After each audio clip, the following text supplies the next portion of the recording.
बिस्मिल्लाहिर्रहमानिर्रहीम। अस्सलाम वालेकुम। आज जो टॉपिक है वो causes of delayed speech. Delayed speech मतलब लेट बच्चे क्यों बोलते हैं, उनकी क्या वजूहत हैं। जो सबसे पहले तो डिफ़ाइन करना चाहिए कि डिलेड स्पीच क्या है। तो उसके लिए आपको मैंने पिछली वीडियोज़ में माइलस्टोन्स की वीडियोज़ थी, तो उसमें आप जाके देखेंगे तो आपको आइडिया हो जाएगा कि कौन सी एज पे कौन सा वर्ड कैसे बच्चा बोलता है। तो आज सिर्फ प्योरली हम रीजंस डिस्कस करेंगे। पहले तो इसको दो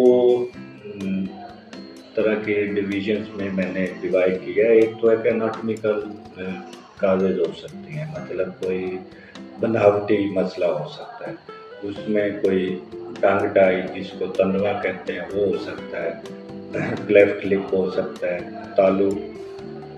तालू कटा हुआ क्लेफ्ट पैलेट भी हो सकता है जिसको तालू कटा हुआ कहते हैं। इसके अलावा अगर बच्चे के दांत नहीं आ रहे तो वो भी एक रीज़न होती है।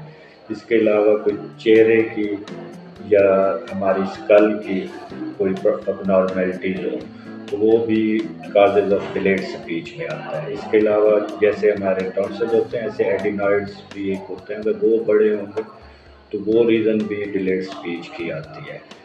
ये अनाटॉमिकल अबनॉर्मेलिटीज थी, बनावटी अबनॉर्मेलिटीज या बनावटी वजूहत थी। कोई फेस पे कोई टंग का मसला हो, ज़ुबान का मसला हो, तो उस सूरत में ये वजूहत है। इसके अलावा भी बहुत सारी वजूहत हैं और जैसे दिमाग से जुड़ी हुई हैं। कोई ट्रॉमा हो जाए, ट्रॉमेटिक ब्रेन इंजरी हो जाए, या बच्चा पैदाइश पे लेट हो गया हो, या बच्चा ज़हनी तौर पे पीछे रह जाए। इसके अलावा जो है बच्चा इवन अगर उसकी कुव्वत समात हेयरिंग अबनॉर्मेलिटी होगी तो वो उस सूरत में भी जो बच्चा है वो लेट होएगा।